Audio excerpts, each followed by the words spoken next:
Well, old Green and me are at it again. So we just hit town down south in Carolina, and the crazy dog lady wants a culvert put in. So as you can kind of see up here behind me, came down the ravine, jumped the ditch, ran down this ditch here and washed out the road basically. It's a little worse underneath where I'm standing here, and it started running down the road itself and jumped the side and went on down the ravine on the other side. So, but anyhow, I borrowed a Mini X off a friend of mine and gonna put it in. She's got it in her mind that she wants a 30-inch in here. 24 would probably cut it, but whatever. So I'll set the camera up and let you come along a little while, and maybe she'll be down here in a little while to supervise. So anyhow, see what we can do down here.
Well, here's what we ended up with.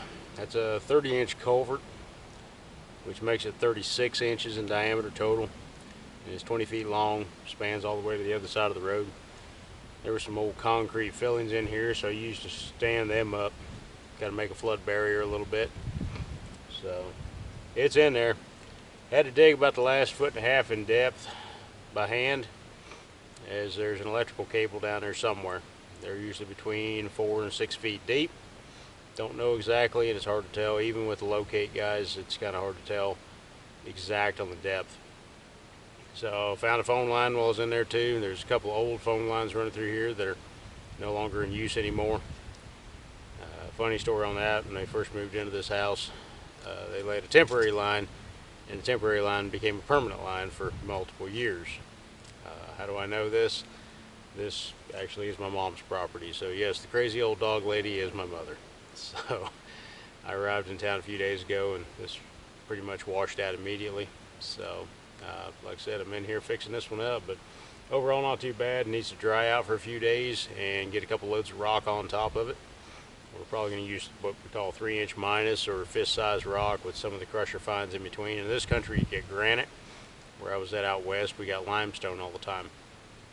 So we'll lay some 3-inch minus in there, and then come back over it, maybe some road base, and see what happens from there.